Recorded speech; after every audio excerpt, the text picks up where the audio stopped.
Okay, my name is Loretta Adowaa Asare. I come from Ghana, and today we are at the Bonn International School to have an outreach with them, and we would like to have an interview with their principal, who is Mr. Eif Phillips. Please, can you introduce yourself and maybe tell us your department? My name is Eif Phillips. I come from Britain, from the Welsh bit.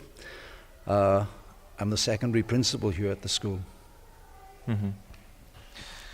Okay, my name is Jorge Sanz, and I wonder if was it any of the presentations that were in line with the lectures or with any of the courses that you're teaching in your school? Yeah, we intentionally picked grades 9 and 10.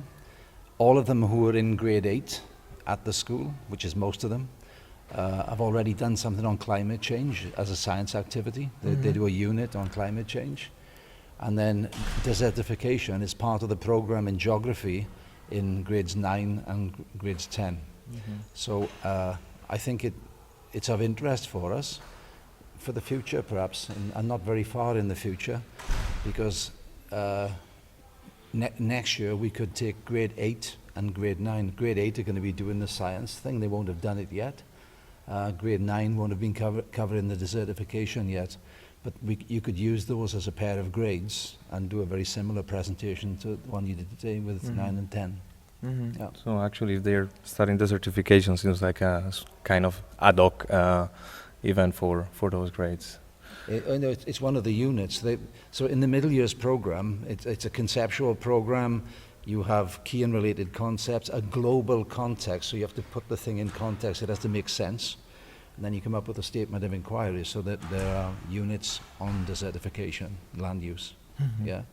The SDGs that you were talking about today, the grade 10 will be, the grade 10 students who opted for geography in grade 11, which is quite a number of them, they'll be working with SDGs over the next couple of days as a lead-in activity to grade 11. Yeah. Very, very interesting. Okay. You want to read the next question? Okay, Eif. So are there any initiatives in your school encouraging students to protect the environment?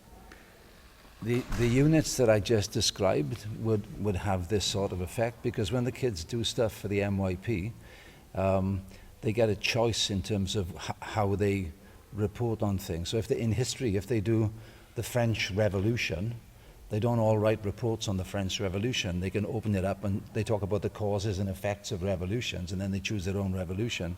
So they get a freedom of choice in terms of how they respond to many of the units, and it fits in with what you spoke about today. Okay.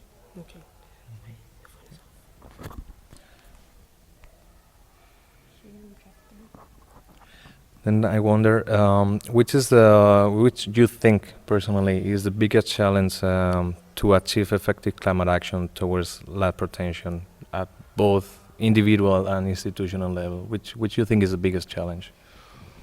I have to be careful as the principal not to say anything political, but there is a challenge with. My kid told me that eating 2 eggs a day is good for you. He's read a report about it. And then he saw that the report was paid for by the British Egg Marketing Board. So he didn't pay much attention to the report. When I was a kid growing up, or a bit older than a kid, there were reports commissioned by Big Tobacco saying that smoking wasn't really bad for you. So I'll let you work out who is behind saying that there's not any climate change really, and what's all the fuss, humans having no impact. So I think a good message that you are delivering is that we are having an impact, yeah, and that nearly all of the students will understand.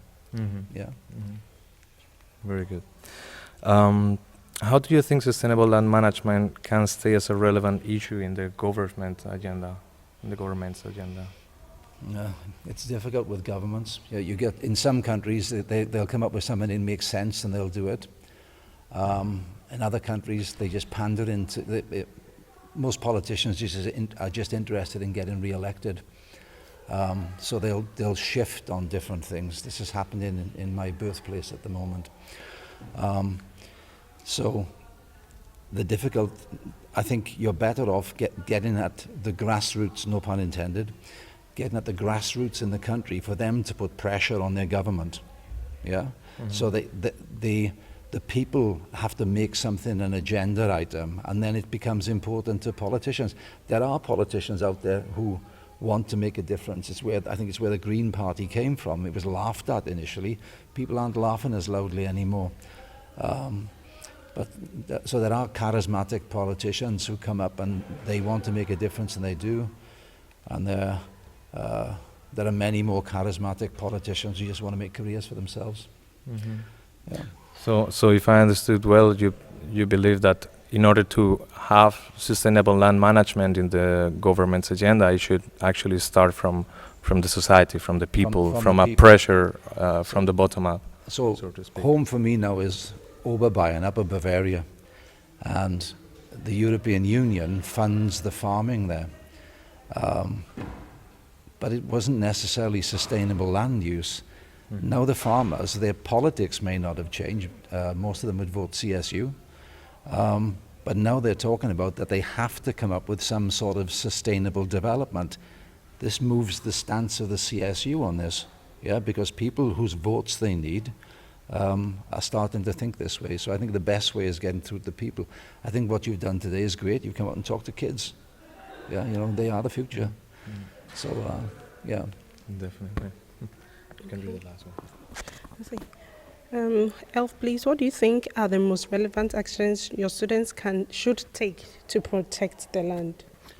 I don't want to itemize actions that they should take, but I'm very pleased that you asked this question, because in the IB programs that we have the PYP in the primary, it's the primary years program in the primary school, the middle years program from grade 6 to 10, and then the diploma program in 11 and 12. And in all of them, it's called action in the primary years, services action in the MYP, and CAS, the A is for action, in the diploma program.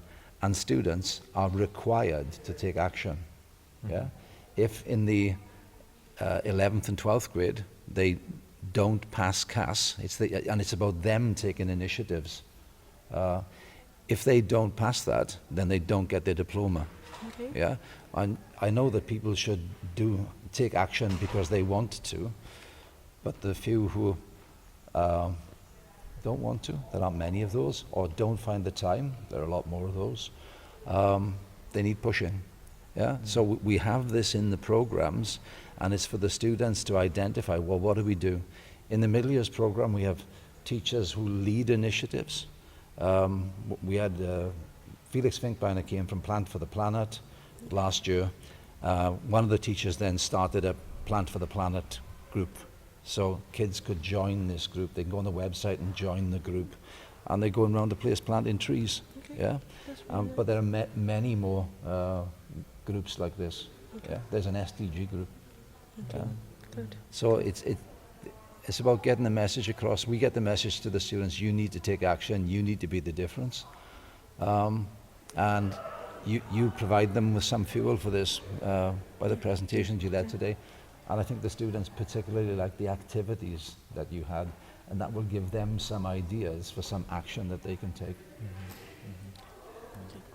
Okay, I want to say a very big thank you to you for having us here, and also for taking your time to do this interview section with us. We are very, very grateful, and we hope to see you sometime again. As you said, you are leaving, but still we hope to see you again. Anytime you're in Bonn, you can visit us. It was my pleasure, and thank you very much for today, for coming and thank you, Steve. Start and help the kids make the difference. Thank you. Thank you. Thank you so much.